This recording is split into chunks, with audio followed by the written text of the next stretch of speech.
कृष्णा दोस्तों, स्वागत है वापस हमारे महासंग्राम 0 to 150 सीरीज में। और आज हम आपके लिए एक क्वेश्चन लेके आए हैं जो कि स्लाइडिंग विंडो का है। तो काफ़ी मज़ेदार है। तो चलिए, इसका नाम है लॉन्गेस्ट सब स्ट्रिंग विदाउट रिपीटिंग कैरेक्टर्स। ठीक। तो इसमें है कि हमें एक एस नाम की स्ट्रिंग दी गई होगी। हमें क्या करना है कि find the length of the longest सब स्ट्रिंग विदाउट डुप्लीकेट कैरेक्टर्स, यानी कि हमें लॉन्गेस्ट सब स्ट्रिंग की लेंथ रिटर्न करनी है। और ये ध्यान में रखना है कि उसके जो सब स्ट्रिंग हमारी होगी ना, उसके अंदर जो कैरेक्टर्स होंगे वो डुप्लीकेट नहीं होंगे। ठीक है, रिपीट नहीं हो रहे होंगे। जैसे कि हम देखते हैं यहाँ पे A B C B B लिखा है। तो ए बी सी, अब इसको नहीं है, ए बी सी एक सब स्ट्रिंग है, इसका जो लेंथ है वो 3 है। अब ए बी सी ए नहीं ले सकते क्योंकि ए बी सी ए में 2 बार ए आ रहा है ना? तो ये नहीं ले सकते। बी सी ए की बात करते हैं तो बी सी ए हम ले सकते हैं, लेकिन बी सी ए बी नहीं ले सकते। तो बी सी ए का भी जो लेंथ है हमारे पास 3 है ना?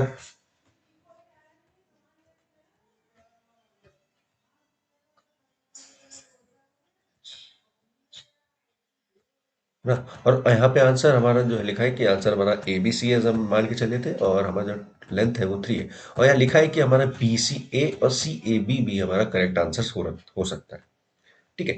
तो हमें बस सारे के सारे जितने भी पॉसिबल सबस्ट्रिंग बन रहे हैं उनको हम देख के उनकी जो मैक्सिमम लेंथ होगी वो हम लास्ट में वही रिटर्न करेंगे। ठीक। तो यहाँ पे A B C, B C ए और सी ए बी, इन तीनों का इससे बड़ा कोई सबस्ट्रिंग हमें नहीं मिला। ये तीनों के जो लेंथ थी वो 3 ही थी, तो हमारा जो आउटपुट आया वो आया 3। ऐसे ही आया एस के पास।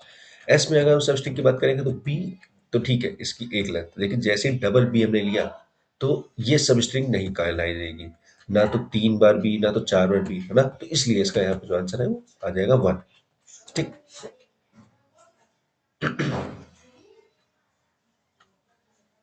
और ये हमारा पास जो ये एग्जांपल है, इसमें बहुत लोग कंफ्यूज होते हैं। तो सबसे पहले देखिए पी डब्ल्यू डब्ल्यू के ई डब्ल्यू, इसमें जो सबस्ट्रिंग क्या होगा? तो आदमी सोचेगा कि यहाँ पर पी डब्ल्यू एक है, और आदमी सोचता है कि पी डब्ल्यू, यानी कि पी डब्ल्यू और ये के ई, ये भी तो एक सब स्ट्रिंग है। नहीं, ये नहीं है। ये सब स्ट्रिंग नहीं, ये सब सीक्वेंस है। सब स्ट्रिंग का मतलब कि एकदम एग्जैक्ट हमें सब स्ट्रिंग निकालनी है जो सेम फॉर्मेट में उसमें दिया हुआ है, जिस फॉर्म में दिया है उस तरीके से। जैसे कि हमारा यहाँ पे आंसर जो मैक्सिमम हमें लेंथ मिलेगी वो मिलेगी डब्ल्यू के ई। तो इसकी लेंथ हो गई हमारे पास 3। ठीक है। और ये देखिए लिखा है यहाँ पे कि notice that the answer must be सब स्ट्रिंग। पी के ई जो है वो एक सब सीक्वेंस है, पी डब्ल्यू के ई। अब क्या आपने क्या किया कि यार ये 2 डब्ल्यू में एक डब्ल्यू कंसीडर करके के ई लिख देते हैं? नहीं, ऐसा नहीं। अगर हमने सब स्ट्रिंग निकाला है तो वो एग्जैक्ट वही ही होना चाहिए, उसका सब स्ट्रिंग एग्जैक्ट होना चाहिए, अलग से नहीं बना देंगे। ये सीक्वेंस फॉलो कर रहा है, ना कि ये सब स्ट्रिंग है। ठीक है। और तो वही चीज यहाँ पे लिखी हुई है, इसलिए हमारा जो आंसर होगा वो होगा सिर्फ डब्ल्यू के ही, और इसका आंसर होगा 3। अब इसी को एग्जांपल को लेके हम आपको एक्सप्लेन करते हैं कि असल में आप क्या अप्रोच होगी इस क्वेश्चन को सॉल्व करने की।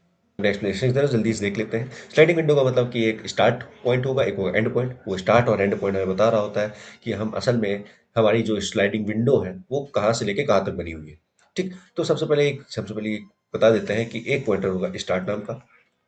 ठीक है। और एक पॉइंटर हमारे पास होगा वो होगा एंड, एंड नाम का। टाइप नहीं, वो स्टार्ट नाम है उसका। ठीक है। ओके। तो अब हमारा काम है इसको स्टोर करके, अब कहीं ना कहीं इसको स्टोर करके रखेंगे ना, जो हमारी सब स्ट्रिंग आएगी उसको स्टोर करेंगे, उसी की मदद से हम उसकी लेंथ फाइंड आउट करेंगे, है ना? तो एक हम लेके चलेंगे जिसका नाम होगा कैरेक्टर सेट। अब इस कैरेक्टर सेट क्यों लिया? कैरेक्टर सेट की मदद से हम क्या करेंगे कि कोई भी कैरेक्टर हम होगा इसके अंदर इंसर्ट करते चले जाएंगे। इंसर्ट करने के बाद हमें कोई भी कैरेक्टर अगर चेक करना हो कि इसके अंदर जो पर्टिकुलर स्ट्रिंग, यानी कि इसके अंदर जो भी स्ट्रिंग आएगी उस स्ट्रिंग के अंदर वो पर्टिकुलर कैरेक्टर है कि नहीं, वो हम बिना लूप चलाए एक बार में देख सकते हैं।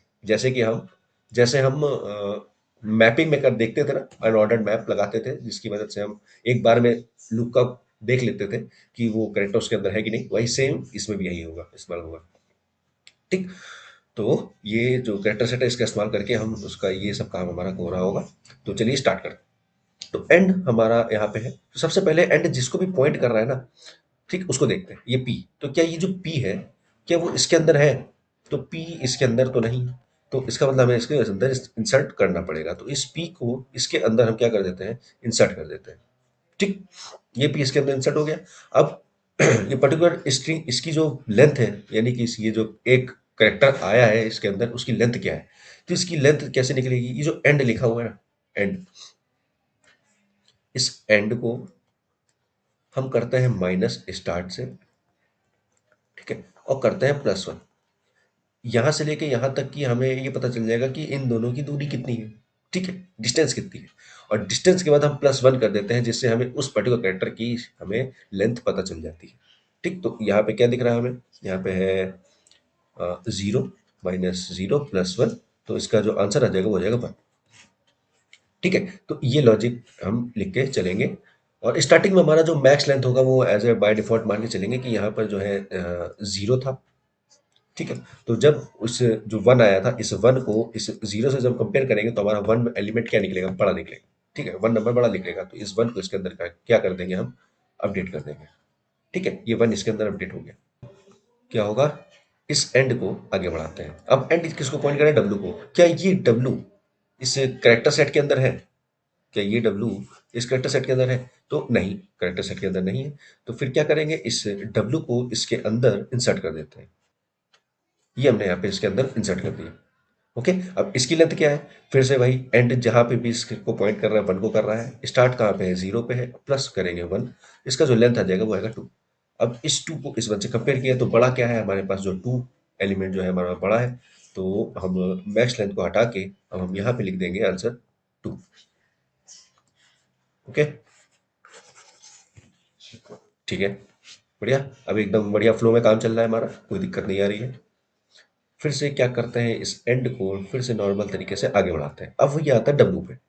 ठीक, अब ये जो डब्लू है ना, अब ये डब्लू क्या इस कैरेक्टर सेट के अंदर है, तो हम देख रहे हैं कि हाँ इस डब्लू, ये जो डब्लू है इस कैरेक्टर सेट के अंदर है ना। तो क्या करना होगा, अब हम क्या करेंगे कि अब ये डब्लू तो हम, ये पी डब्ल्यू ये तो फेल हो गया कि ये सब स्ट्रिंग हम नहीं ले सकते, क्योंकि यहाँ पे डब्लू जो कैरेक्टर है वो रिपीट हो रहा है। ठीक, तो क्या करेंगे कि स्टार्ट जिसको भी पॉइंट कर रहा है, जिस कैरेक्टर, ठीक है, तो स्टार्ट किसको पॉइंट कर रहा है, पी को कर रहा है ना, तो ये जो पी है ना वो इस कैरेक्टर सेट के अंदर से हट जाएगा।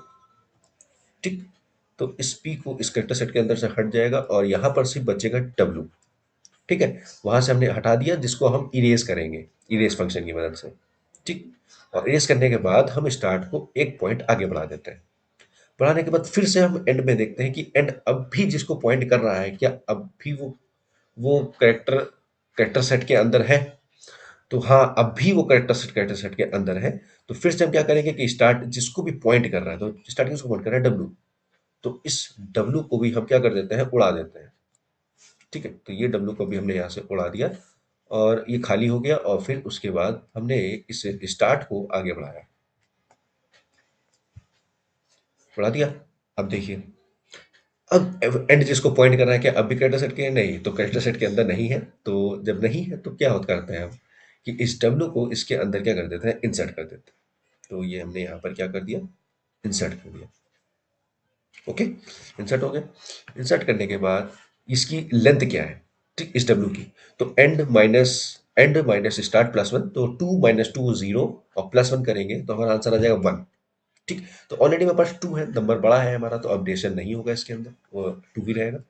फिर हम बढ़ते हैं आगे, क्या ये के इसके अंदर है, तो देखते हैं के इसके अंदर नहीं है, तो इस के को हम वापस से क्या करते हैं, इसके आगे हम कर देते हैं इंसर्ट। इंसर्ट कर दिया। अब इसकी लेंथ क्या है, इसकी एंड किसको पॉइंट कर रहा है, 3 को, स्टार्ट कहाँ है, 2 पे, +1 एक करते हैं तो हमारा आंसर जाएगा 1 + 1 = 2। ठीक, तो ये 2 और ये 2 ऑलरेडी सेम है, तो भी कोई फर्क नहीं पड़ेगा हमारे मैक्स लेंथ में, तो भी वो सेम ही रहेगा। ओके, ये सेम रहा। ठीक, अब हम क्या करेंगे, फिर से इस एंड को आगे बढ़ाते हैं। अब एंड इस ई को पॉइंट कर रहा है, क्या ई इस कैरेक्टर सेट के अंदर है, तो नहीं, ई कैरेक्टर सेट के अंदर नहीं है, तो हमने फिर क्या किया, इसको हमने यहाँ रख दिया।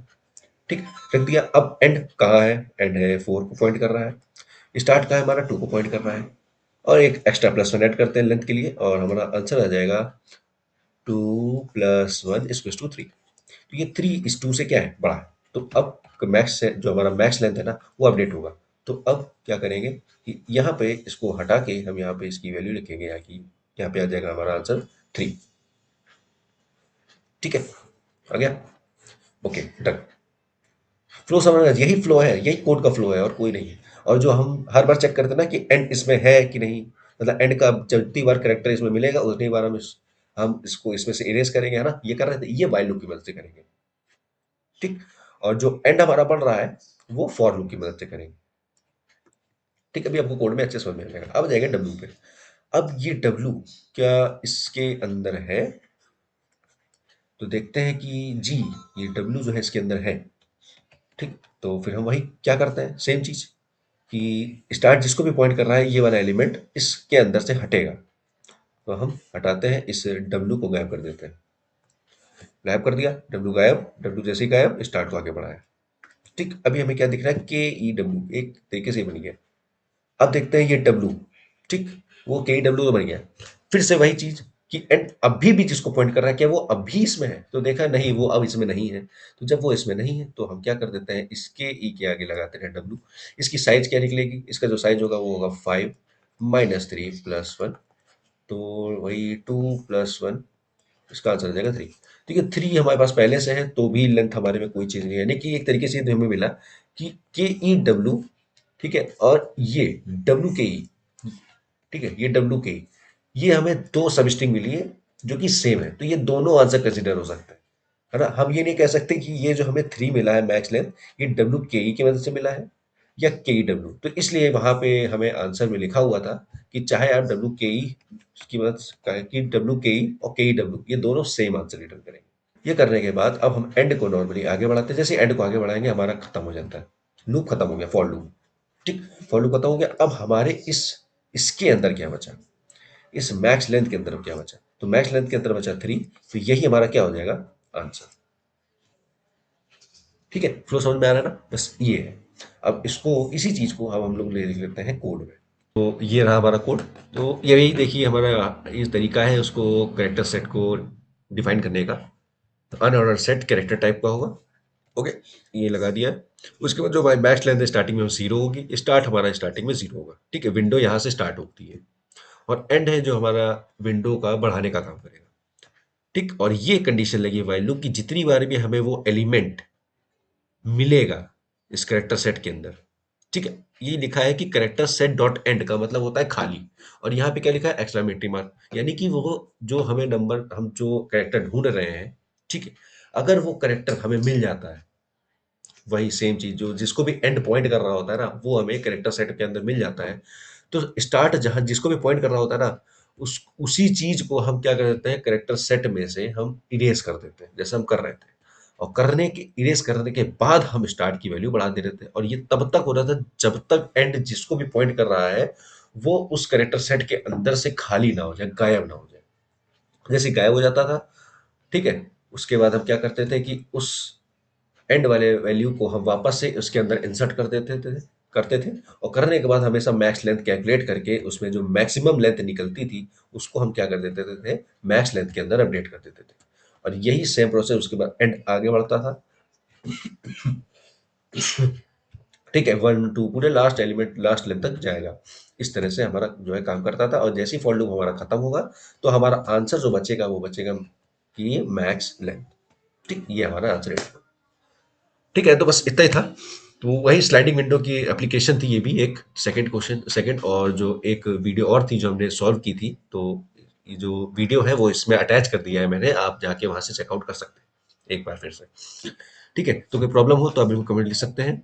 तब तक के लिए अब आपसे अलविदा लेते हैं और मिलते हैं आपसे एक नए क्वेश्चन में। तब तक के लिए जय श्री कृष्ण।